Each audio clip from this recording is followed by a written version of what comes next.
Hello, this is Philip Long, and I'll be showing you my game Collect-A-Bobble.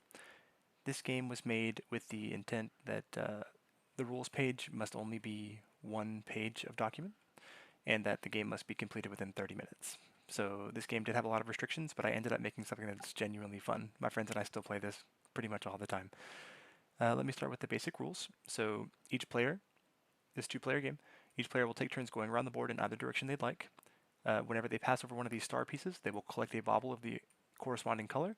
When you start your turn while you have all four baubles collected, one of each color, you win the game. So, normally you'd think, I just gotta collect some baubles. That's all it takes. But there's a couple other rules in the document. So anytime the players pass each other, they do what's called a bauble battle. They can pass or land on the same space to start a bauble battle. You roll a d6, and the player that rolls higher, if they have if they have less than 4 skill points, then they regain a skill point, which is extremely important for the bauble skills. If they lose, they actually drop a bauble to the collection, and then they move 2 spaces away from that other player. So the reason this is so important is because if someone has 4 baubles, battling them before their turn starts will make them drop that bauble, so then they have to collect it again. A really big component of this game is the skills. Each of these skills is extremely powerful. They each require a skill point to use, if not 2 skill points to use, because of how powerful they are.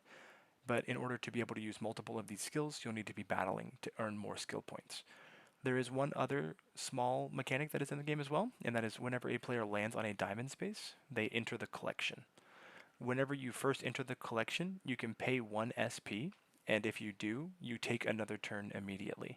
So there is the ability to take another turn as long as you're landing on diamonds.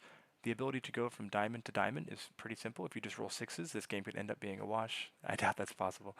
But actually super duper fun because you can make yourself stop on it early by paying 2 SP with this bauble boon.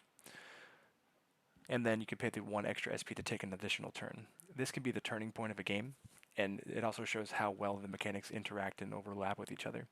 This is what I like to call mechanical literacy. I like it when my game's mechanics all systematically flow together to create a game that is fun to play. I hope this made a little bit of sense. If you need some more explanation, I'll leave the rules document available. It's all print and play. Please feel free to play at your own.